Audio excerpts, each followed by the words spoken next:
na i-apply po dito. Dito na i-apply. Nagbibenta ng mga ari-arian at bahay at ibinibigay sa gawain ng Panginoon. Okay.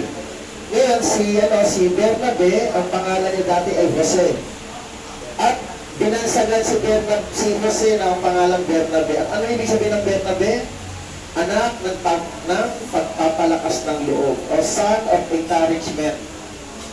Sa Bible po mga kapatid, sa Bible, minsan binabago ng Panginoon yung pangalan. Katulad ni Pedro, si Simon po siya, ginawa siyang Pedro ni Jesus. Yung Holy Spirit, si Saulo ay ginawa Pablo, Apostol Pablo. Kapag may binabago yung Panginoon, ibig sabihin, nagagamit siya sa bago niyang pangalan bilang lingkod ng Panginoon. So si Bernabe po ay naging Bernabe ng pangalan niya dati ay Jose. Ibig sabihin, nakakapag-encourage po si Bernabe. Ano ba yung pakikipag-encourage? Anak ng pagpapalakas ng loob. Ano ibig sabihin nun? Ha? Hindi lang katapangan. Ano ibig sabihin nun? Dito ba sa inyo, tatanungin ko sa inyo, dito ba sa inyo, kapag may konting problema, mayroon bang isang tao na nagsasabi, nagtatapik sa inyo, Brad, kaya mo yan. May ganun ba sa inyo? Meron po! O yun, tutawagin nyo na encouragement.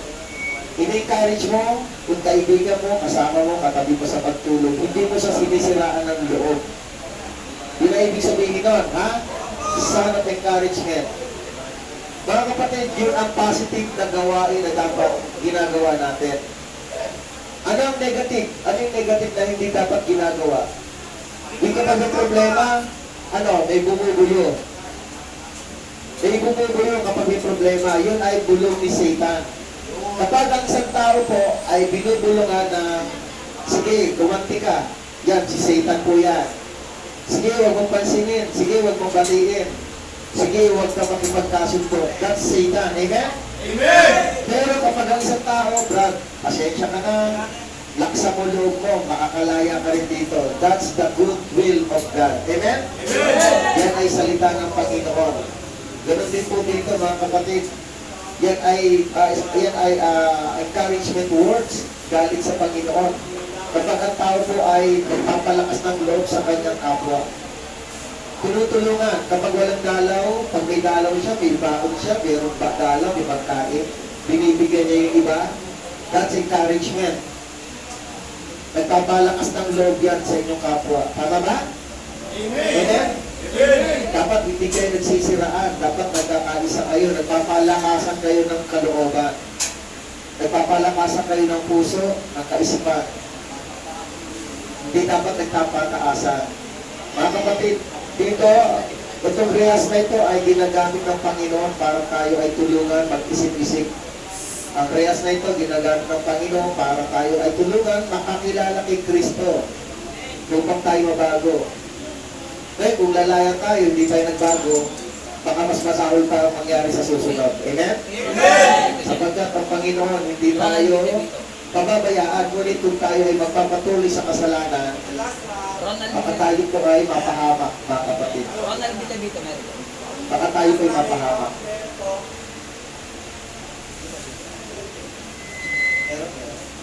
Okay. Okay. Sa mga kapatid, no, si Jose ay ginawa, isa siyang Levita. Ang Levita po, ang mga Levites po, mga kapatid, sa Old Testament, ang mga Levites po ay mga ginagamit ng Panginoon para sa tabernakulo at sa templo. Sa kanila nanggagaling yung mga pari. Sa kanila nanggagaling yung mga workers sa church. Sa kanila nanggagaling yung mga worshipper, yung mga umaawit sa templo. Sa kanila nanggagaling yung ibang mga bantay sa church, sa templo, yung mga gumagawa, nagpapantay, naglilinis. Sila yung mga Levites. Pero ito po, si Jose ay isa rin Levita. Pero hindi po siya nakatira sa Judea. Siya po ay taga-Cyprus. Na tinawag na Bernabe ng mga apostol. Na ibig sabihin ay nagpapalakas ng loob. So mga kapatid, yun lang din ang gusto kong i-share sa inyo, no? Pagpalakasan kayo ng loob. Amen? Amen! Sana walang kampi-kampi, walang sabihin, manalig kayo kay Kristo. Magkaisa kayo, magbasa kayo ng Bible. Wala ba kayo may Bible? Di ba, may Bible kayo lahat? Kahit yan. Sino wala? Meron kaming Bible pa dito. Sino wala dyan? Ha? Maraming Bible, kaya lang ayaw basahin. Okay. Pwede kayo magkaroon ng grouping para may nagbabasa, may nakikinig. Dapat magkaroon nga yung tawag na cell group. Kami sa labas dati kung tawagin namin cell group, parang ganito, cell ka. Pero cell group, ibig sabihin kumpul-kumpul, grupo-grupo para magkaroon ng unity, pagkakaisa.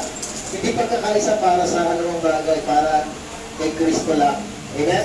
Amen! Nagkakaroon kayo ng grouping para nakaikot kayo, nag-aaral yung isa, nagsasalita, nangangaral, at nakikinig ang iba. So mga kapatid, kailangan natin yon. So yun ay para ma-encourage po tayo, magkaisa po tayo lahat. Para hindi tayo nagkakaroon ng problema sa isa't isa. Dapat nagmamahala, nagtutulungan kayo sa isa't isa. Nagkakaisa mga kapatid.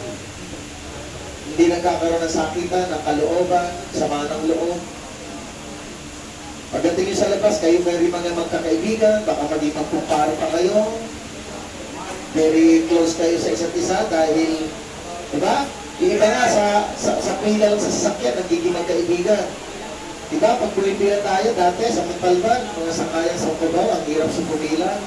Nagiging magkaibigan, nagkakakilala. Ano ba kaya? Makasama niyo dyan? Makasama, maging kaibigan at maging kaibigan talaga, kumpare o ano man. So mga kapatid, pinag-aisa kayo ng Panginoon, hindi para kayo ay magwatak-watak na kaisipan. Pinag-iisa kayo ng Panginoon para tayo ay sama-samang matuto sa Kanyang salita. Tututusin, nakatulong ito para sa inyo, para mapinigyan ng salita. Pag nasa labas pa kayo, ay kayo ay mag-iilak. Hindi kayo maimbita sa mga gawain. Sure ko doon, tama ba? Tama! Mahirap kayo makakrinig. Pag iimbitahin kayo, laging may dahilan. Pero ngayon, nasa loob kayo, nakakatulong. Ang prayers na ito para kayo ay humarap at makinig ng salita ng Panginoon. Amen? Amen! Minsan pa nga may nagsabi na kung ngayon ko lang narinig yan, kung narinig ko yan na nasa labas ako, sana hindi na ako napunta sa loob. Tama ba yun? Amen! Kasi kung nasa labas ka at narinig ko na salita ng Panginoon, magkakaroon ka ng babala, warning. Maaaring hindi mo na gawin yung bagay na ikakadahilan mo kung paano ka napunta sa loob. Dahil tutulungan ka ng Panginoon para makaiwas sa mga tukso. Kapag tayo nagsisikap, basahin ang salita, tayo nagsisikap, unawain ang kautusan ng Panginoon, pag tayo sumunod, naniniwala ko na hindi kayo mapahamak ng Panginoon. Iiwas kanya sa kapahamakan.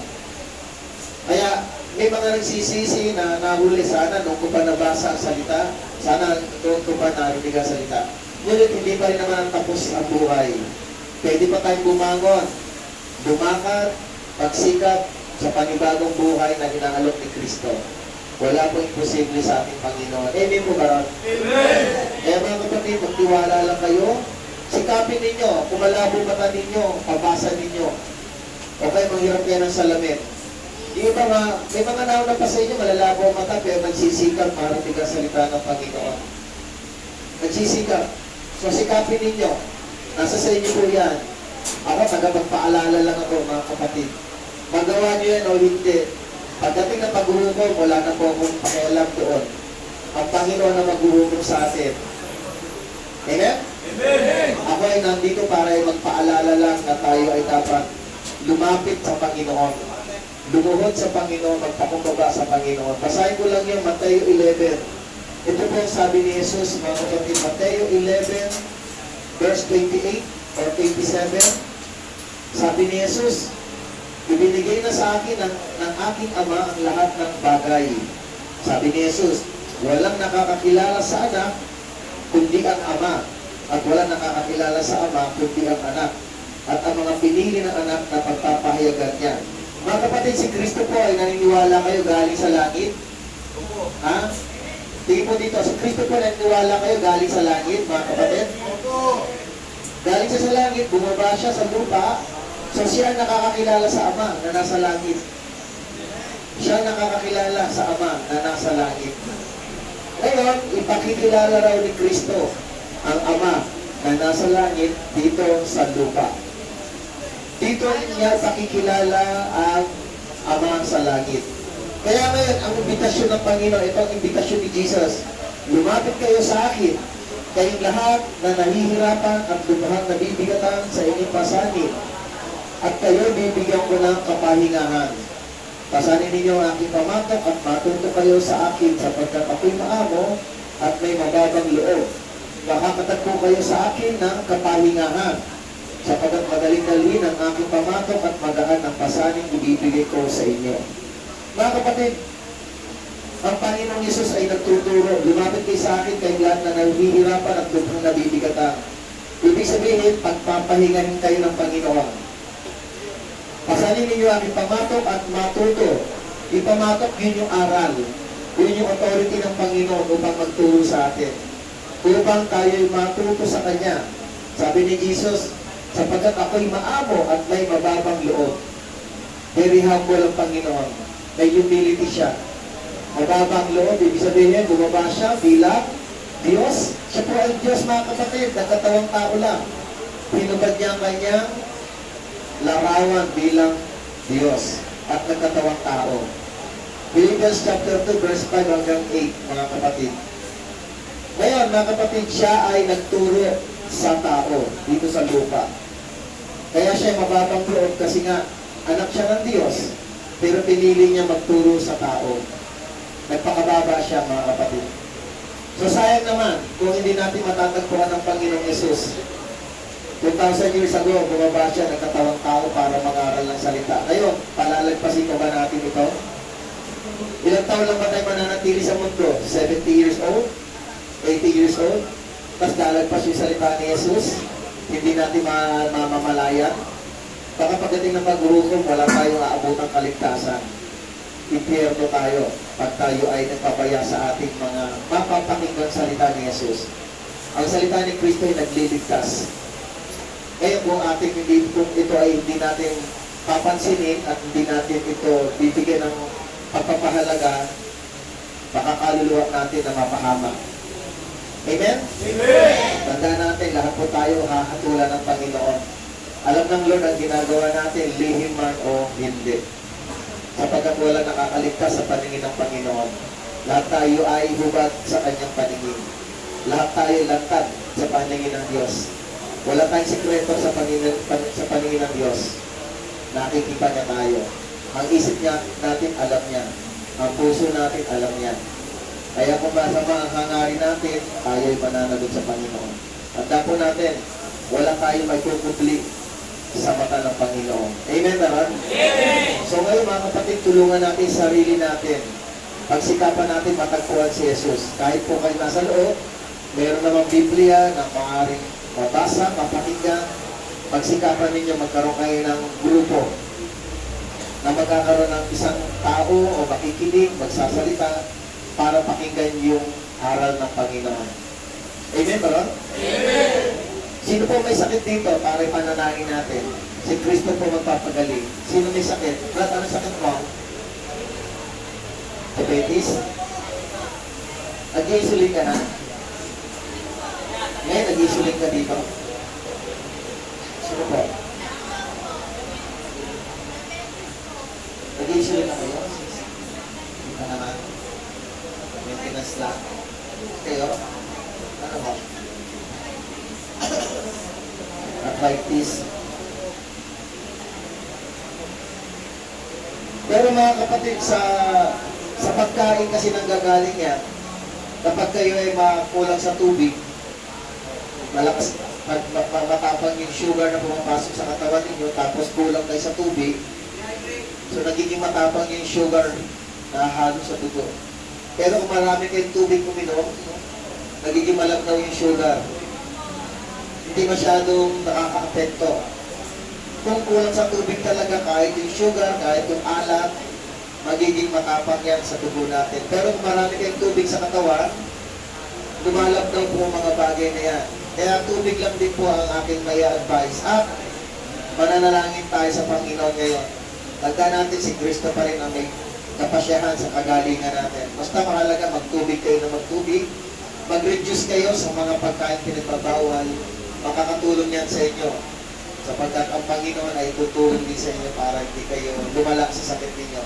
Amen ba ba? Amen! So, let's pray ha. Let's pray tayo. Sige, pikit natin mata natin. Pikit natin mata natin sa oras na ito. Tayo po'y manalangin. Panginoon, Diyos Ama, maraming salamat sa iyong kabutihan. Nababatid namin, Lord, na ang bawat isa, Panginoon, ay may iniinda, may inaalala. Maaring mga inaalala sa mahal sa buhay. Maaring inaalala ay yung kasong inaharap nila. Ngunit dalangin namin, Ama, tulungan niyo po mga kapatid po ito sa ward ng mga kalalakihan at ward ng mga kababaihan. Magkaroon po sila ng kapayapaan sa kanilang kaisipan. Kung ano man yung depression, sufferings, anxiety na bumugulo sa isipan nila at puso nila, dalay ko po magkaroon po sila ng kapayapaan sa isip. Makomfort po ang kanilang mga puso sa mga alalahanin sa buhay, Panginoon. Dalay ko po na nawa ang lugar na ito ay makatulong sa kanila upang pagnilay-nilayan nila ang kanilang mga nagawang bagay na naging dulot ng nasa loob sila nito, Panginoon. O ang dahilan kung bakit sila nasa loob nito. Tulungan niyo po sila na humarap sa iyo, Panginoon, upang ang solusyon po ang mapag-usapan at lumuhod po sila sa inyo, Panginoon. Isuko nila ang kanilang sarili sa iyo upang, Panginoon, ay makatulong ng malaki ito sa kanilang mga puso at mag-aral ng salita mo, Panginoon. Dalain ko po ang mga may nararamdaman na may hypertension, sakit sa puso, may nararamdaman na mataas ang blood pressure, nararamdaman na mataas ang level ng sugar, na nagkaroon ng diabetes, nagkaroon ng arthritis, sakit sa puso, sakit sa kidney, mga kakulangan sa vitamins, Lord, mga sakit sa balat. Dalangin namin din ang mga alalahanin na nagkakaroon po ng depression, kalungkutan. Amin Diyos, kayo pa rin ang aming lalapitan. Wala po kaming ibang alam na pwedeng lapitan at makakatulong sa kanila, kundi ang Panginoong Hesus. Tanging kayo lamang, Panginoong Hesus. Kami po'y dumudulog at lumalapit na nagpapakumbaga sa inyo, Ama. Sa ngalan ni Hesus, ay gumaling po, Panginoon. Gumaling ang mga may nararamdaman, mga may sakit. Lalo na yung mga sakit sa pag-aalala, pagsakit sa pagdaramdam, sakit sa pag-doubt, Panginoon, sakit sa problema na laging iniisip. Dalayan ko po ang comfort and peace of mind, peace of heart sa kanilang mga puso. Puspusin mo sila ng Espiritu Santo, Ama, na kayo ang magpapala sa kanila, na matuto sila sa iyong salita. Nawang authority ninyo ang kanilang pagtiwalaan, ang pagiging maamo ninyo at mababang loob. Tulungan mo sila ng tularan nila ang mga bagay na meron ka, Panginoon. Ang humbleness, pagpapakumbabang loob, at pagpapasakop sa iyong mga salita. Bless po ang mga may nag-insulin, Panginoon. Bless po yung mataas ang level ng cholesterol, Panginoon. I-bless po ang mga may sakit, Lord, na may mga gout, arthritis, na mahirap makatayo, makapaglakad. Dalayan ko rin po ang mga mahal nila sa buhay, ang mga asawa, anak, ang mga magulang at kapatid na naghihintay sa kanila. Dalayan ko po ang kaligtasan ng mga pamilya nilang nasa bahay. Maraming salamat, Panginoon. Dalayan ko po ang kapayapaan sa loob ng male ward at saka female ward na ito, Panginoon. Paghari ang Espiritu Santo mo, paghari ang iyong mga anghel na tagapagpayapa sa bawat isa sa kanila. Maraming salamat. Itinataas ko ang lahat. If everybody say, in the name of Jesus we pray. Amen. Amen. Amen. Palakpakan natin si Jesus. Maraming salamat sa pakikinig.